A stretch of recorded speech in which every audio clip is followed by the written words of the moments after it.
అరుణాచలంలోకి వెళ్ళాడు అంటే వాడికి ఏదో అధికారం ఉంది. పరమేశ్వరుడు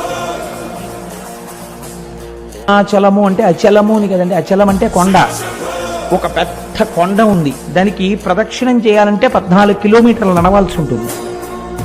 ఆ కొండ శివుడే, కొండయే శివుడు. అక్కడ అరుణాచలం వెళ్ళి అడగని వాడిది పాపం తప్ప, అరుణాచలం వెళ్ళినటువంటి వాడికి, అరుణాచలం వెళ్ళి ప్రార్థించిన వాడికి సాధారణంగా కోరిక తీరకపోవడం అన్నది ఉండదు.